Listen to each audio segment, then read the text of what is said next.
مطلق إدارية لجنة التدريب في ناحية تل براد. تم افتتاح هاي الدورة لشهداء تموز. فهاي الدورة انفتحت لمدة 10 أيام، فكانت على مدة 3 ساعات، وتم انضمام 35 امرأة. فهدفنا فتح هاي الدورة كان تنسيق مع إداريات مؤتمر ستار. فالهدف من فتح هاي الدورة هي الوصول إلى فكر المرأة الحر، يعني مدار ال10 أعوام اللي مضت. فرينا نشوف أن المرأة لوين فكرها وصل، إيش هو هدفها للمستقبل، إيش هي تعرف أنه عن حركة المرأة، عن دورها هي المرأة كمرأة كذاتها، تعرف شخصيتها ولا ما تعرف شخصيتها. فلما من خلال هاي الدروس المدة 10 أيام، فكان من دروس الأهمية الدرس الأول عن أهمية التدريب الذي يعطي المرأة منظور كيف شلون تسوي شخصيتها، كيف تكون منظمة، ايش هو التنظيم، ايش هو التدريب الذي القائد اعطانا اهمية التدريب ثم التدريب ثم التدريب. ومن ثم دروس الاسلوب والخطابة. درس الاسلوب والخطابة هو يقتبس اقتباسية المرأة التي تتمتع بتعدد الاسلوب، بفصاحة الكلام، وكذلك النقد والنقد الذاتي اللي هو الدرس الثالث، ان المرأة التي تعبر عن ذاتها، عن الدرس، عن الاخطاء او الاسلوب المخطئ او اي شيء.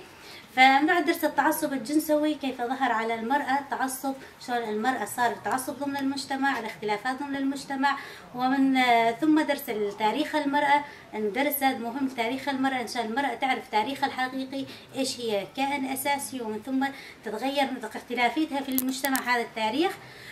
ثم درس الحياة الندية التشاركية. نرحب بجميع الرفيقات التي انضموا إلى هذه الدورة بهذه الظروف الصعبة. يعني كل رفيقة أجت من قرية، والقرى شوي بعيدة، يعني بهالحر وبهالشوب. نتشكرون على انضمامهم لهالدورة.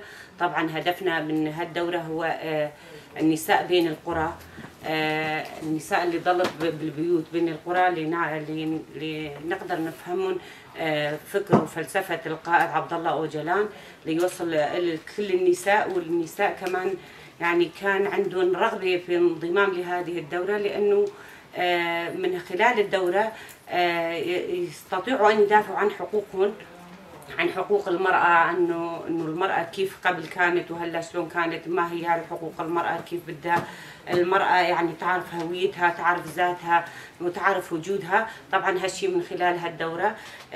فبلدة القصيمة فتحنا دورة على مدار فتح دورة على مدار 10 أيام، منضمين فيها 35 نساء من القرى المجاورة جميعا، يعني جميع النساء كلهم من القرى ومن البيوت، لتعرف أكثر عن وجودها وعن شخصيتها. هسه نستدعي الرفيقة خالدة منسقية مؤتمر ستار. طبعا بداية كمنسقية مؤتمر ستار مقاطعة الحسكة نبارك تخريج هذه الدورة الفكرية بمناسبة 14 تموز. هذه الدورة التي فتحت بهذه المناسبة على فكر ونهج شهداء الحرية الذين ضحوا بدمائهم من أجل الفكر الحر، من أجل حرية جميع شعوب المنطقة. ونباركها على القائد الأممي، القائد الذي ضحى بأغلى ما لديه من أجل المرأة، من أجل ثورة المرأة، القائد عبد الله أوجلان.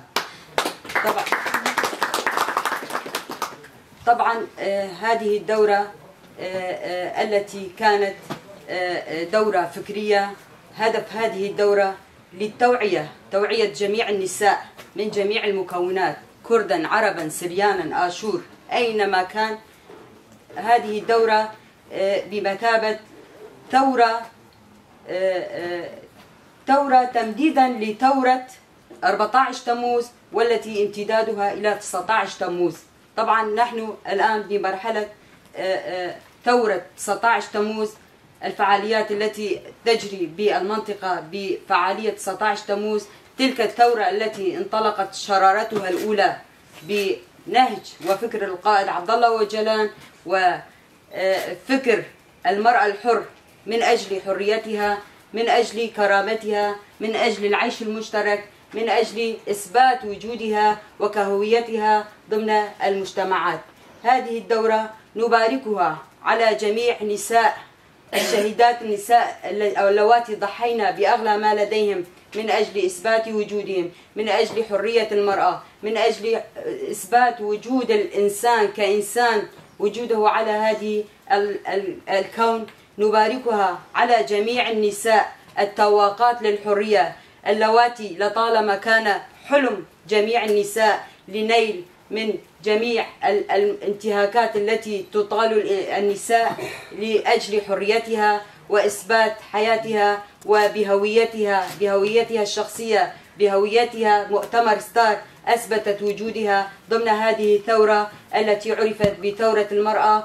مرة أخرى نبارك على جميع النساء أينما كانوا ضمن شمال وشرق سوريا وفي العالم أجمع. نبارك تخريج هذه الدورة لجميع النساء اللواتي خضعن بجميع الإمكانيات رغم الظروف الصعبة التي نمر بها في المنطقة في شمال وشرق سوريا، رغم